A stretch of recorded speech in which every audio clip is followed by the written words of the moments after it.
acontecer. Que um dia, tudo isso que você vê com grandeza, com muita riqueza, coisas bonitas, um dia vai se acabar. Que tudo um dia vai terminar, porque toda a história ela tem começo, ela tem meio e ela tem fim. O livro do Apocalipse, ele é mais atual do que o jornal que vai sair daqui 100 anos, Lindomar. Porque ele diz o que vai acontecer daqui até o final dos tempos, quando tudo vai ser consumado. E essa notícia está na mão de um povo. Essa notícia de que tudo vai se acabar, e talvez até os detalhes de alguma coisa, está na mão da igreja. E qual é a mensagem que nós estamos entregando? O que é que nós estamos dizendo àqueles que nós amamos? O que você tem dito ao amigo que estuda com você? O que você, cristão, tem dito àquele que anda com você? O amigo que é seu confidente ou um filho seu.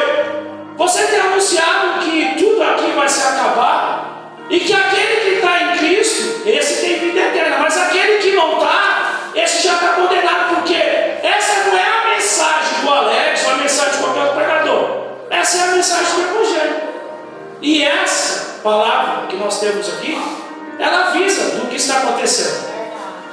E um outro detalhe que a gente tem que ter em mente é que na interpretação do Apocalipse há diversas escolas e ninguém tem consenso.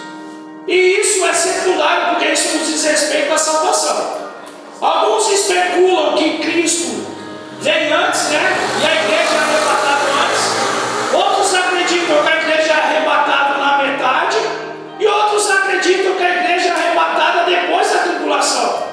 O nome dado a isso é os pré-tribulacionistas, os mid-tribulacionistas e os pós-tribulacionistas.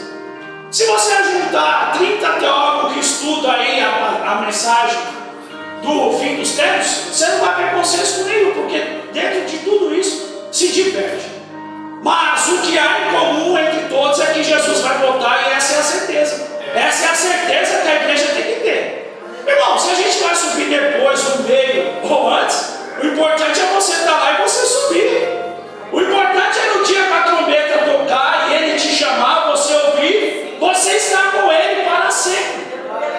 E nós também temos, às vezes a gente também encontra um certo, né, preconceito com o livro do Apocalipse, porque ele dá medo, né? A gente vê tanta coisa. Irmão, quem já sonhou com o fim do mundo aqui? Misericórdia, fala a verdade, a gente acorda meio perturbado, né? Você fala, meu Deus do céu, e quando você sonha isso, geralmente, esse dia de madrugada acabou a luz, lá em casa, olha o crente que eu sou. Eu estava preocupado de saber se meu pai e minha mãe estavam do outro lado, que a luz chegava trovejando, dando raio, né? A gente, quando a luz apaga, você já olha para o lado, vê se tem criança perto, você fica meio preocupado. Mas isso de fato vai acontecer. E nós temos um texto aqui que fala de algo muito interessante. O apóstolo João, o apóstolo do amor, ele foi enviado para a ilha de Patmos por causa do evangelho que ele pregava. A tradição diz que ele, antes de ser levado a Patmos, e isso não é bíblico, mas é histórico, alguns dizem, mas isso é mais pela tradição, que tentaram matar ele, jogaram ele dentro do caldeirão fervente de óleo quente, mas quando colocaram João lá, não fritou, não esquentou o homem, não deu nada, tiraram ele de lá. Esse homem é muito perigoso. Nós não conseguimos matar ele. Diocleciano, talvez tenha sido o imperador. Vamos isolar ele lá em Patmos. E em Patmos, João está lá porque os outros todos apóstolos morreram torturados, arrancados a cabeça, serrado ao meio, apedrejado. Mas ele foi o único que morreu de forma natural. Mas antes da sua morte, o Senhor o mostra o fim de tudo, de como as coisas aconteceriam. E dentro do versículo 6 nós temos um retrato disso tudo. E o que nós lemos agora a respeito, a gente tem que entender antes o capítulo 5, né? O capítulo 5, se eu ler só o 6 e não explicar o 5, fica sem sentido. O capítulo 5 fala a respeito do que Cristo fez, de como ele é recebido aos céus, e agora ele é tido como Rei dos Reis e Senhor dos Senhores. É um título que ele já tem, mas agora na sua descida à sepultura, na sua ressurreição, ele vence a morte e assunta ao céu.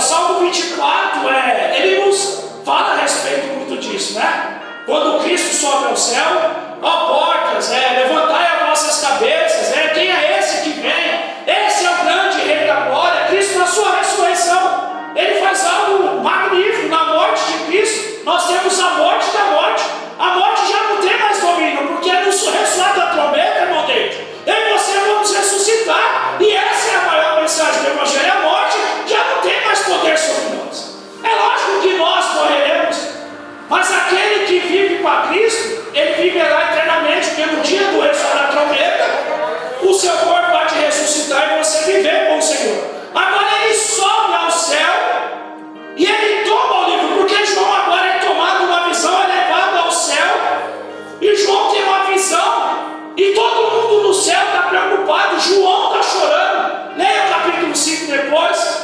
João está chorando porque não foi achado ninguém digno de abrir o livro e desatar o selo. Não tinha ninguém. O livro na mão de Deus, a história não se desenrolaria. Mas agora, aquele que venceu a morte e sobe ao céu, toma o livro em suas mãos, rasga, abre os selos e a história tem continuidade. Quem poderia fazer só isso era Jesus Cristo. Porque só Ele tem todo o poder, toda a força, todo o domínio está na mão do Senhor Jesus Cristo. O trono não está vazio, a história da humanidade não está solta. Há um Deus ainda soberano que governa sobre céu, terra e inferno. Ele é Deus em tudo. Esse é o Deus que eu e você serve. E nós lemos no capítulo 6 agora esse Senhor Todo-Poderoso abre o selo e começa a desembocar. E aqui eu tenho que só relembrar uma coisa, que quando a gente fala em Apocalipse, a gente só pensa nas coisas por vir, né? A gente fala assim, o Apocalipse ainda vai acontecer, né? Se você fala assim, vai chegar um dia que tudo vai terminar, vai terminar. Mas será que a gente está distante desse dia? Hoje a gente já está nesse dia. Às vezes a pessoa tem medo do Apocalipse, às vezes você já está nele e você não está entendendo. Você já está vivendo, porque o fim não vai vir, o fim já vem. É uma referência em Atos capítulo 2, na descida do Espírito Santo. O povo está confuso, aquele barulho. Os irmãos tomaram igual a gente aqui no culto hoje, o povo lá fora falando, olha, eles estão todos bêbados. Mas aí Pedro fala, eles não estão bêbados não. Isso aqui é a profecia lá do profeta Joel que diz que nos últimos dias, ele derramaria do seu Espírito sobre toda a carne. Então naquele dia inicia-se os últimos dias. Paulo escrevendo a Timóteo diz mais uma referência no seu segunda carta, capítulo 4, que nos últimos dias os dias seriam difíceis, porque os homens seriam presunçosos, amantes de si mesmos. Mas isso não era lá no futuro. No tempo de Paulo já tinha sido essas coisas. Pedro, avisando em sua carta, diz também, Jesus avisando, escrevendo Mateus 24, que nos últimos dias viriam falsos mestres e falsos doutores. Então os últimos dias não vão acontecer. Eles já estão acontecendo. Nós já está desembocando já para a história final. E dentro desse capítulo 6 eu quero provar isso com a igreja, para a gente poder espalhar essa notícia. Amém? Amém. Dorme não, hein? Ceará. Capítulo 6, versículo 1. Vi quando o cordeiro quebrou o primeiro dos 7 selos, e ouvi um dos 4 seres viventes dizendo, como se fosse som de trovão, vem!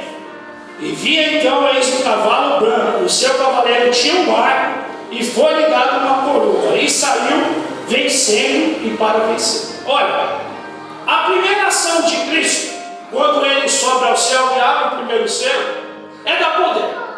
Eu não estou falando de uma interpretação que eu acredito, mas você pode encontrar por aí gente dizendo que esse cavalo é o anticristo, que sai para enganar as nações. Mas a gente vê que antes de desembocar os outros cavalos, tem que sair algo que provém salvação. Tem que vir algo antes que possa salvar os homens. E esse algo eu vejo no cavaleiro branco aqui do Apocalipse, no capítulo 6, sendo o Evangelho sendo pregado para a salvação de almas. Porque alguns dizem que é Cristo, mas hoje o Senhor ele estava abrindo o selo e está saindo algo de dentro do selo. Então esse algo eu acredito dentro do capítulo 6, que seja o Evangelho da salvação saindo, porque ninguém pode parar o Evangelho de Jesus. Você pode calar o mensageiro, mas a mensagem jamais. Os irmãos da janela 1040, onde o povo é perseguido, o pessoal tem sofrido lá diversas perseguições. Homem sendo degolado por causa do Evangelho, mulher sendo fuzilada, criança por causa do Evangelho. Mas nem por isso o Evangelho parou, porque ninguém tem poder de deter a mensagem do Senhor Deus, porque somente essa mensagem tem poder para mudar o coração do homem e da mulher. Época de eleição agora, tem um monte aí de gente que parece um anticristo, porque ele acha que tem poder num cargo eletivo de mudar a vida de alguém, para mudar a frango da rocha. Ele não pode mudar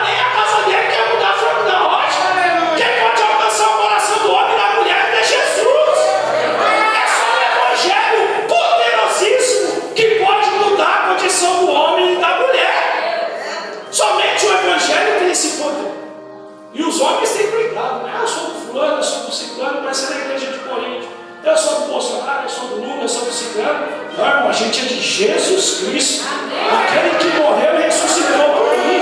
A gente não prega ideologia de partido, a gente prega Jesus Cristo. É Jesus que tem poder ainda para mudar o homem e a mulher. É somente o Evangelho da salvação que pode mudar o homem e a mulher.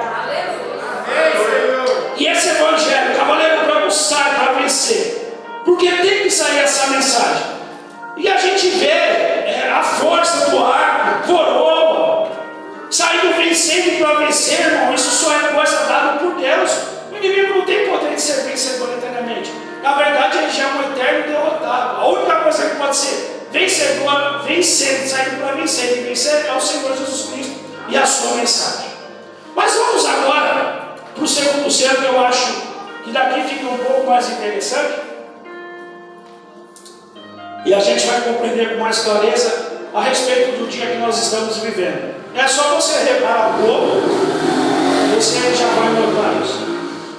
Segundo selo, capítulo, versículo 3. Quando o cordeiro quebrou o segundo selo, ouviu o segundo ser vivente dizendo: venha. E saiu outro cavalo que era vermelho, e o seu cavaleiro foi dado poder para tirar a paz da terra e fazer com que os homens matassem uns aos outros. Também lhe foi dado uma grande espada. Eu preciso traduzir isso aqui? Você já está vendo o que está acontecendo aí, não vê? Foi dado poder para tirar a paz, com que os homens matassem uns aos outros. Quanto vale uma vida humana nos dias que a gente estamos vivendo? Quanto? Você, se for um assalto, você pode dar o que você tiver, que é capaz de você levar um tiro. Nego está matando os outros, às vezes o marido está batendo na mulher porque ela não aceitou o ponto do café. A gente vê mãe destruindo, mãe abandonando o filho, pai nem se fala. Olha, uma mãe abandonar o filho é algo que a gente não entende, fala a verdade. Quem é mãe aqui sabe. O que é que você faz para sustentar a sua família? De tudo, irmão. Mas a gente chegou num tempo hoje que as pessoas já não têm paz. As pessoas falam de paz, mas querem obter paz através da guerra. Como você tem paz? Guerreando um com o outro, nação contra nação, brigando uma contra o outro, e não dá paz. Como se faz paz tendo guerra? É algo que é contraditório. E os homens hoje já não se respeitam mais, tão piores do que animais. Olha lá, a partir das 6, né, o irmão Lindomar, os prêmios Sai Sangue da Vida, da Atena, Siqueira Júnior. O Bate tem uma raiva daquele menino, pode ter raiva. Ele cata aquele caderno, fica anotando as coisas, parece que eles mexem. Não, irmão. Aí, não, fulano fica entrevistando, né? Mas ali a gente vê a degradação que o ser humano chegou, ele já não tem paz. Paz nenhuma. É o cavaleiro vermelho do Apocalipse andando sobre a terra. Nós vemos todos os dias, ao levantar, na hora que nós acordamos, a hora que vamos dormir, notícias e mais notícias tristes. Você viu tanta gente que está sumindo? Eu nunca vi isso. Parece que o povo está sendo abduzido, né? A pessoa está aqui, daqui a pouco não está mais. Hoje vai tomar um susto, cadê o Rian? A criança some, não avisa onde está. A gente com a cabeça fervendo, porque, meu, não está fácil, nem não passa, acaba com a criança, leva adulto, não vai levar uma criança. O mundo, e aí eu me falo, quando acontece isso, qual paz que você tem? Nenhuma, está aí. Nós estamos vivendo já o cavaleiro vermelho. Mas não tem isso aí, tem uns amiguinhos dele que está aí também, a gente vai ver. Versículo 5, o terceiro selo. Quando o cordeiro quebrou o terceiro selo, ouviu o terceiro ser vivente dizendo: vem. Então olhei, e eis que um cavalo preto, e o seu cavaleiro com uma balança na mão, e ouvi que parecia uma voz no meio dos 4 seres viventes, dizendo: uma medida de trigo por 1 denário, 3 medidas de cevada por 1 denário, e não danifique o azeite do vinho.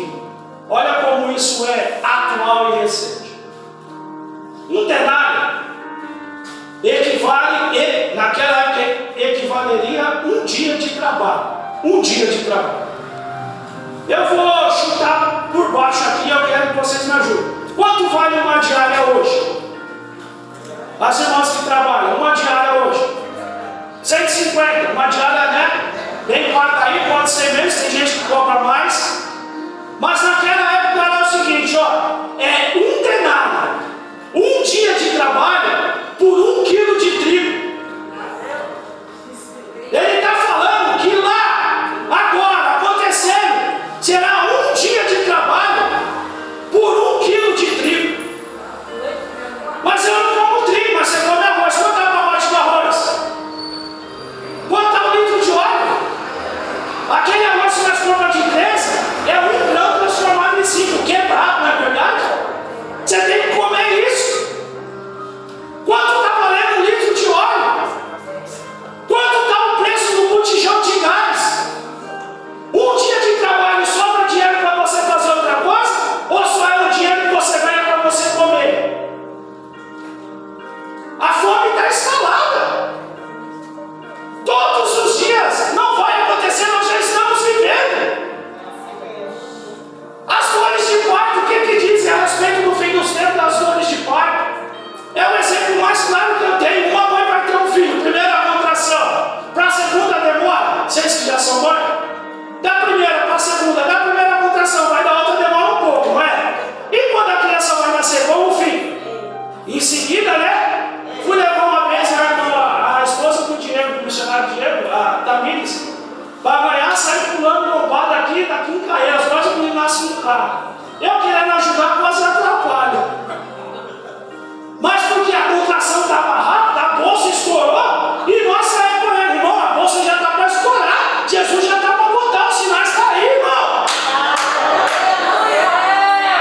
Vai acontecer, vou viver a minha vida, que Jesus não vai botar coisa nenhuma. E os sinais acontecendo todos os dias na nossa frente. E a gente achando, Cristo está lá longe. Cristo está mais perto do que a gente imagina, irmão. Espalhem a notícia. Uma medida de trigo. Só que olha aqui, irmão, na vírgula lá no último parágrafo que você vai entender mais aí. Uma medida de trigo, 3 medidas de cevada por 1 denário. E não identifique o azeite e o vinho. A cevada e o trigo eram para o mais pobre. Aqui tem alguém rico milionário? Não, né? Mas o azeite e o vinho do rico não era para ser mexido. A gente não vive hoje. A sua patroa fala para você, fique em casa. Olha que ela mandou você ficar em casa, a sua unha foi para a cabeça. Pô, sabe que você não sabe o que aconteceu o dia da manhã. Mas ela está bem, porque ela tem dinheiro para fazer compra no Pão de Açúcar. É arroz de 30 reais para ela que ela come todo dia. A lagostinha dela, o camarão pitu, está tudo garantido. Um dia nós fomos lá no Mercadão. Foi muito engraçado, estava eu, a mãe, a irmã Célia.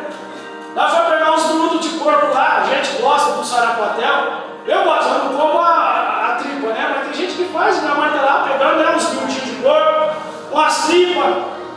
E nós olhamos o preço ainda, porque tinha que estar barato. 9 reais, 8 reais o quilo. Aí do lado, irmão, tinha uma barraca, tinha uma banca no mercado municipal de camarão, lagosta, aquelas coisas bonitas. E tinha um camarão lá que estava o quilo, 234 reais. Irmão, ó, é sério, a gente vai na praia, come um 7 bar, deixa tá abafando, né? Um camarão daquele, quando me pegou, dava a porção que eu comi na praia com alface e cebola, porque aqui tem enganação. Na praia eles enganam a gente. Olha o tamanho do camarão do cara. O cara pediu 2 quilos, Cíntia. Ah, sim, então, pensa 2 quilos aí para mim.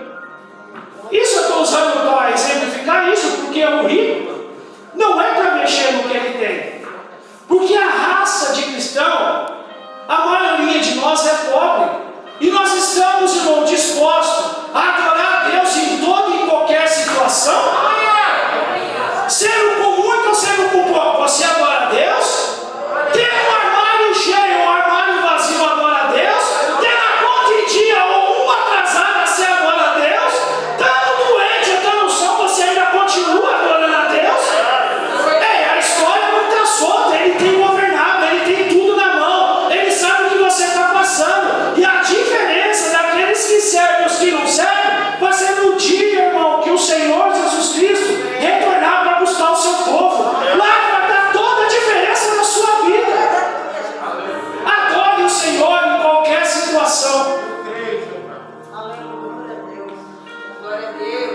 Quarto selo.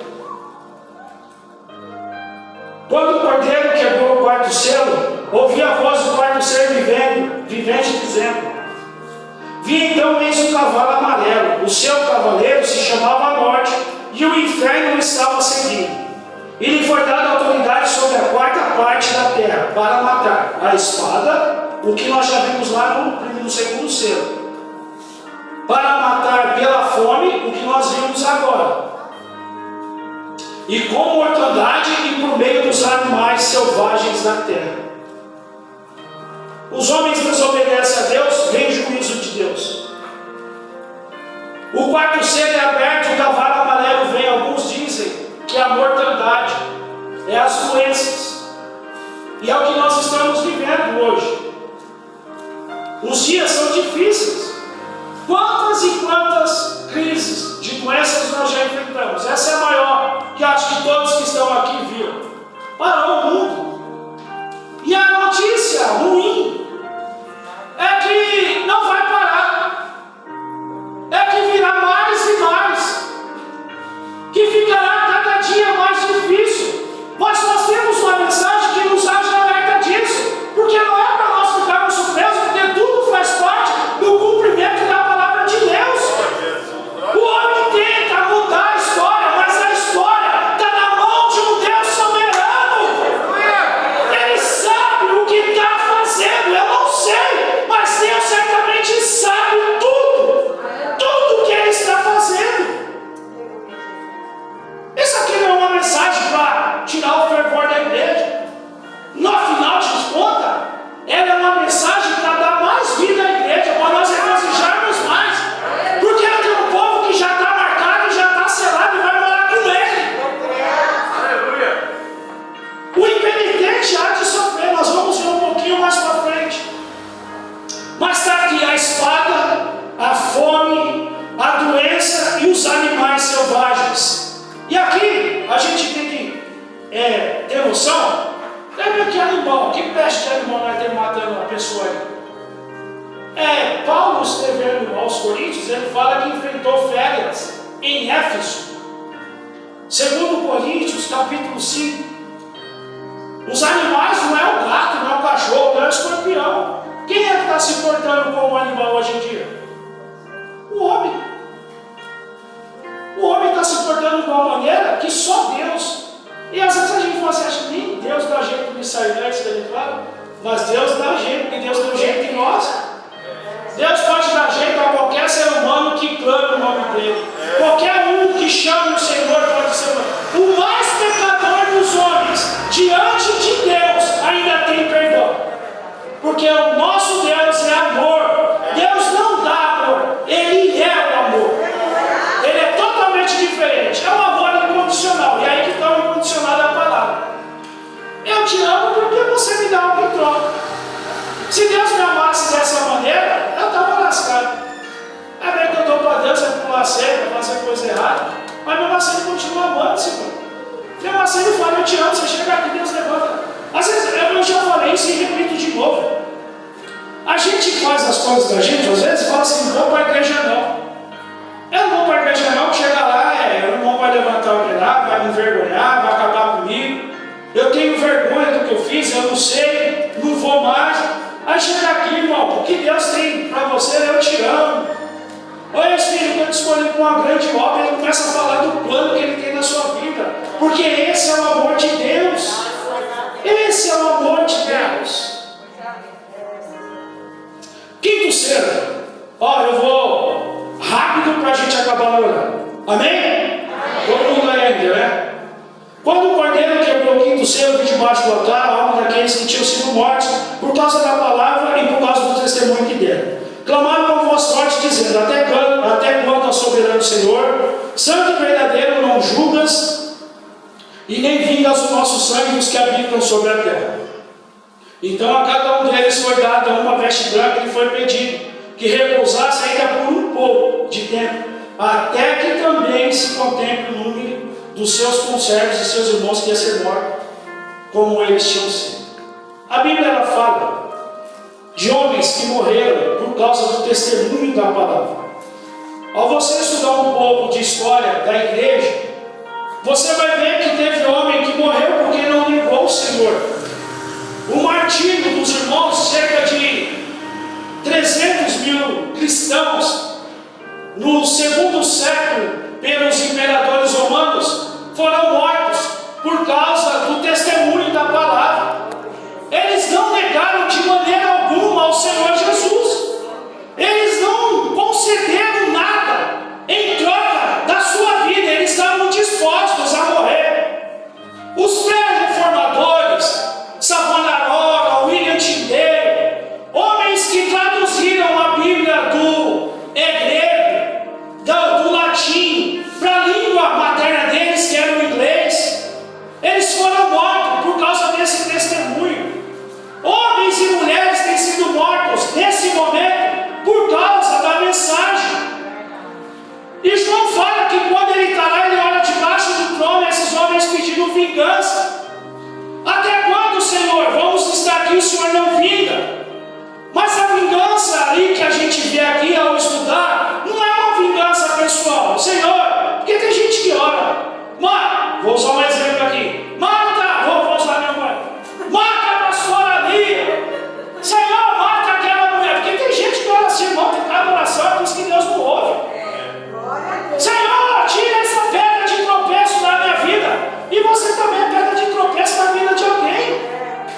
Senhor, tira tudo que me afasta de ti. Aí Deus te mata, porque é você mesmo que se afasta dele. Senhor, me livra de todo mal. O Senhor te livra de você mesmo. Porque a gente só vê o defeito dos outros e esquece o defeito que a gente tem. Né? O hipócrita sempre é o outro. É sempre o outro que magoa. Você não magoa ninguém. Você não conta historinha pra ninguém. Tá tudo tranquilinho, mano. Mas essa não é a vingança, gente. Não é essa a vingança que eles estão pedindo. Se, Senhor, porque o Senhor não vinga o teu santo nome por causa desses que mataram aqueles, por causa dos que mataram aqueles que testemunham a sua palavra. Aí o que é que Deus responde, Jesus? Meu filho, calma, põe veste branca, fica quietinho aí, falta só um pouquinho, mas tem uma galera aí que vai vir junto, que vai morrer por causa da mesma mensagem. É o povo que fala do Evangelho, é o povo que está aqui hoje dentro da santuário de Deus. Está preparado para isso? Essa mensagem, irmão, ela vai ser... Irmão, você não entende, ó. Vai vir o anticristo. Nós vamos ter que andar por isso. Vai vir o anticristo, que vai acalmar tudo, tudo, tudo. Aí vai ter um povo louco, irmão Fernando, falando assim, ó, não acredita nesse homem aí não, porque esse homem aí é do mal.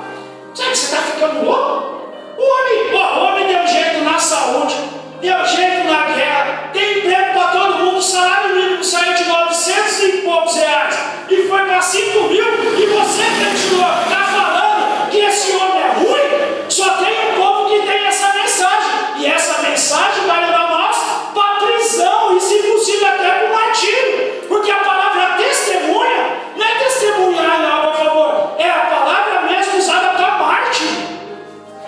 Está pronto para ser mártir do Evangelho? Porque quem diz, né, Alex? É Jesus. Mas, senhor, espera um pouquinho que tem um povo aí que vai passar por uma grande tribulação, e esse povo aí tem que estar preparado. Essa é a mensagem, irmão. Essa é a mensagem. Não é essa mensagem que o povo quer ouvir. Não é essa mensagem que é pregada, irmão. Irmão, se eu falar receba, você pega. Não estou falando que ninguém tem que receber. Como eu preguei lá na quarta-feira retrasada. Irmão, se tem irmão aqui mandando você pegar e você tem fé, pula das suas mãos e pega. A fé é tua, não estou desmerecendo ninguém. Mas o que eu pego, irmão, é o que está escrito na palavra, não é a minha. É o que está escrito, irmão. Sabe por que Cristo deixou isso na Bíblia? Para a igreja dele espalhar essa mensagem. É isso que tem que ser pregado, irmão. Eu sei que vocês não estão se sentindo ofendidos, vocês estão ouvindo. Eu não estou preocupado com o glória, eu quero só que você entenda e você pense nisso. Se você sair daqui com a poxa vida, o apocalipse achando que está acontecendo, irmão, fiz a minha parte.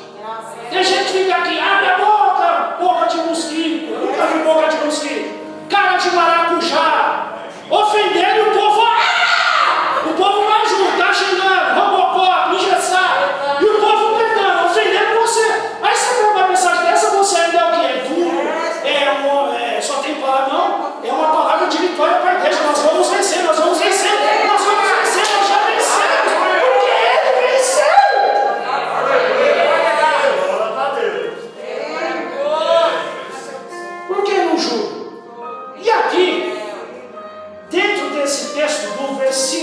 9 ao versículo 11, a graça de Deus está ali ainda. Porque pela graça sois salvos. A graça está aí ainda. Glória a Deus. Ainda há salvação. Há salvação ainda para a vida daqueles que buscam ao Senhor. Ainda tem salvação. Mas a partir do sexto selo, vamos ler. Versículo 12. E vi quando o cordeiro quebrou o sexto selo. Aí aqui a coisa fica brava, irmão. É aqui já fechou a porta da graça. Aqui as bocas foram comprar azeite, volta correndo. Mas o que aconteceu com as bocas? A porta estava o quê? Fechada. Vai ser nesse grande dia que a porta... Noé passou quantos anos pregando o Evangelho? 120. Ei, vai chover, Noé, você está louco, nunca caiu uma gota de água. Não, vai chover e vai mudar tudo. Não, você está ficando maluco, seu velho. Jesus vai voltar. Bando de crente louco, está tudo doido. Jesus vai voltar. Um dia começou a chover, a água deu na canela, não deu nada.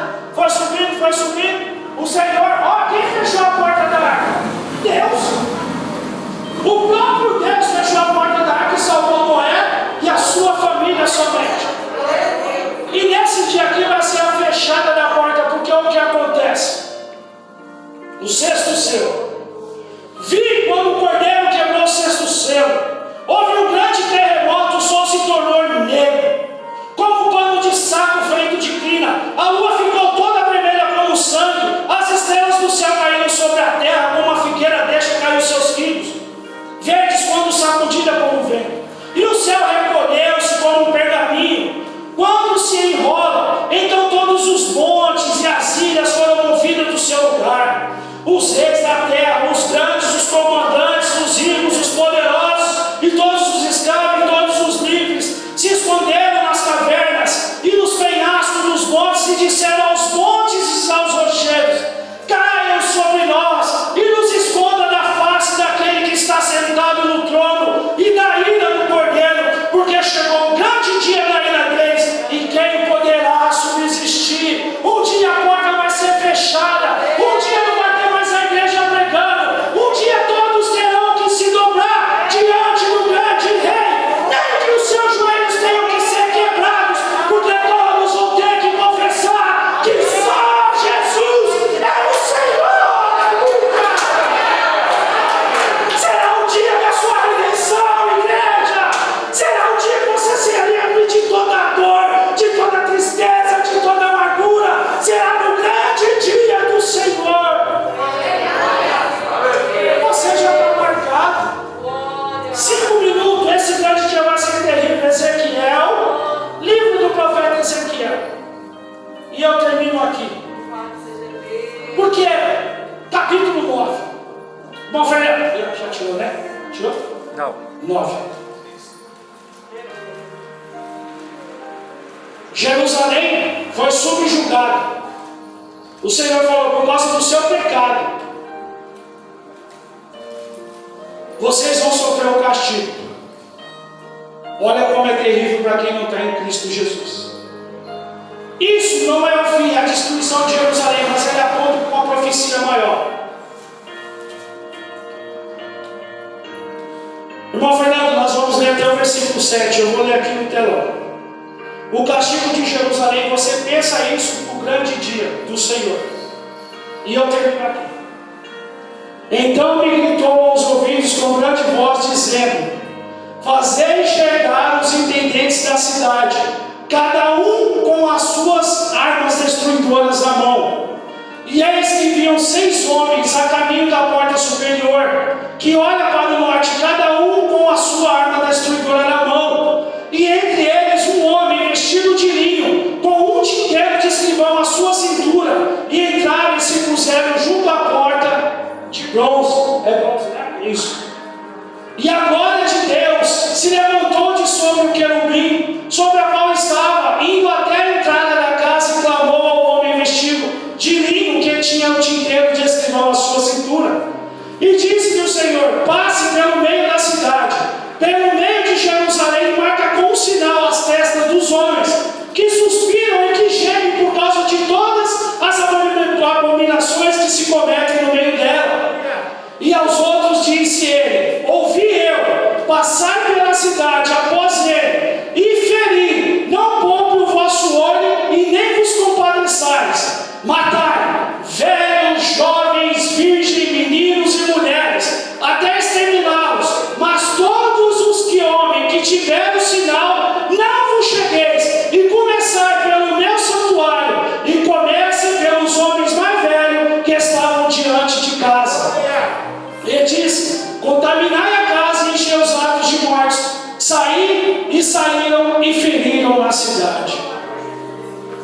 Isso é o que vai acontecer. Aconteceu em Jerusalém e está de novo para acontecer. E nesse dia, irmão, acabou, fechou. Alguns acham que vai ter salvação, mas no dia da segunda vinda do Senhor, a porta da graça foi fechada. Qual é o dia de espalhar a notícia? É hoje. Amanhã avise o teu amigo, o teu parente, avise no seu trabalho, na escola, onde você estiver, que esse grande dia vai chegar. Mas você viu que o Senhor mandou sair um anjo um tinteiro, marcando a testa de um povo que não sofreria a ira do Cordeiro. E esse povo é você, que está aqui hoje, no domingo, sendo fiel à sua palavra. Ele ainda tem mais gente para marcar, não fechou ainda. O anjo ainda está com o tinteiro marcando a testa de todo aquele que ele morreu antes da fundação do mundo. A responsabilidade de avisar é minha e sua. Como atalaias do Senhor, temos que anunciar que o grande Jesus um dia irá voltar. E naquele dia será o dia da nossa redenção. Essa não é uma mensagem para colocar medo em ninguém, é uma mensagem de vida, porque é essa mensagem que traz vida. Porque o livro do Apocalipse não é a palavra de João, é a palavra de Cristo. Palavra de Jesus, revelação de Jesus, capítulo 1.